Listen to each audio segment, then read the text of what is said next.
And with this in mind, comrades, it's a great privilege to introduce our next speaker here today, who has travelled from Jerusalem to be with us this weekend.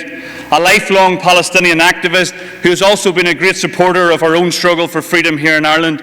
Would you please give a big bull of bus for Dr. Afif Safieh, Fatah's Deputy Commissioner for International Relations.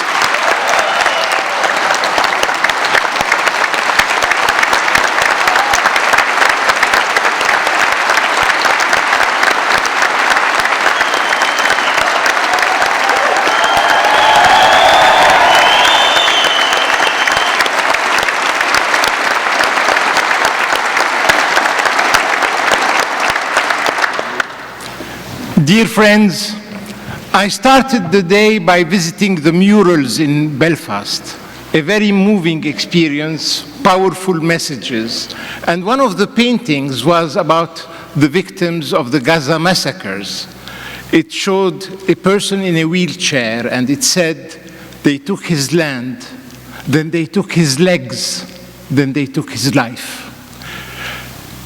Friends, I would like to express our political gratitude to Ireland and the people of Ireland, because you were among the first to hear our cry for freedom out of captivity and bondage.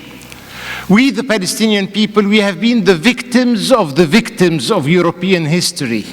And as a result, we never got our legitimate share of understanding, sympathy, and solidarity. But not in Ireland. You heard our cry for freedom, and to that I want to express our full gratitude.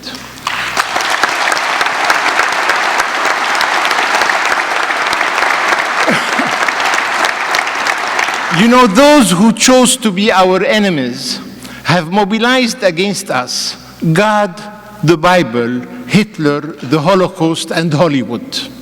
Believe you me, that's a tough challenge. I am against historical denials. The Holocaust denial is a very obnoxious and horrible, abominable thing.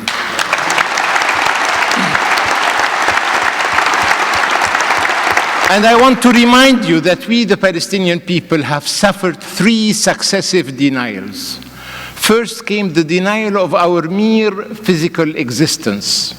Those who wanted to colonize our country pretended that Palestine was a land without a people, for a people without a land.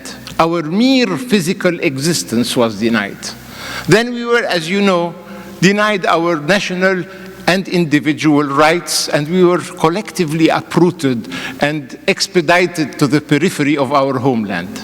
And third, and this is worse, up to today, we are being denied the recognition of the historical injustice that was inflicted on us, the recognition of our sufferings, and how often, dear friends, we the Palestinians have to hear our suffering being trivialized and banalized.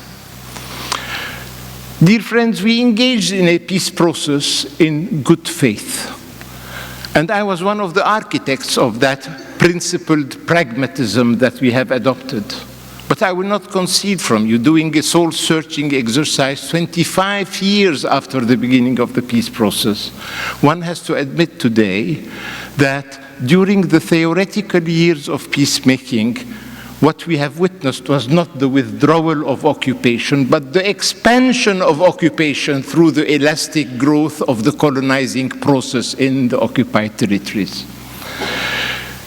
The constant Israeli policy, and I'm happy to hear the indignation that you have expressed at the beginning of this session.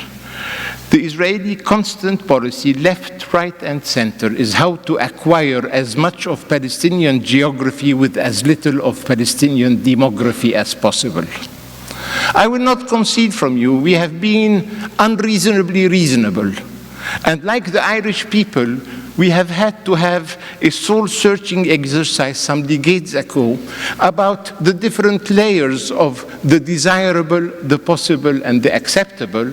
And we were unreasonably reasonable. We no more asked for absolute justice. We only asked for possible justice. And let me convey a message to Jewish communities around the world. We in Palestine, Israel, are in a situation of unavoidable coexistence. And I would like to them the Jewish communities around the world and Israeli society to know that if a Palestinian state is our right, it is their duty and their moral obligation, because they, more than anybody else, know the price that we have had to pay individually and collectively.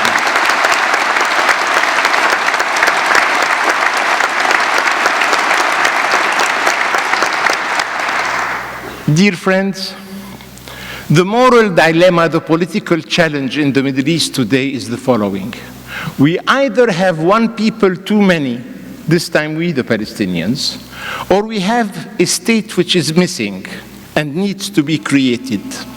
The response of the international community in the UN and elsewhere has been that there is a state missing and needs to be created.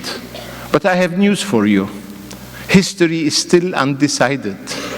And let me tell you, I do not belong to the optimistic school of thought that believes in predetermination and that the oppressed will be inevitably victorious one day. No, unfortunately, my friends, history is a cemetery of oppressed people who remained oppressed until they vanished into historical oblivion.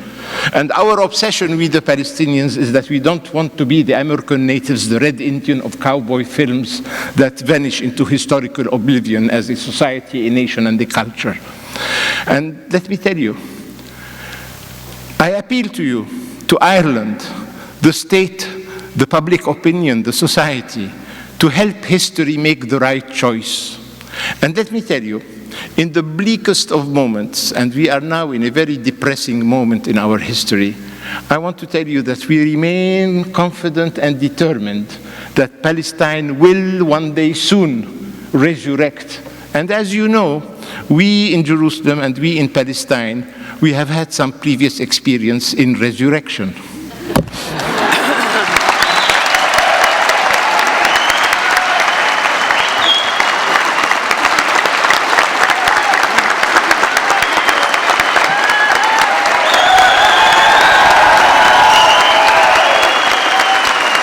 It's wonderful, and you are fantastic. Good luck. Yes, I'm looking forward. Sinn Féin, Goananus, Carta agus Aontas na HÉireann, Equality, Rights and Irish Unity.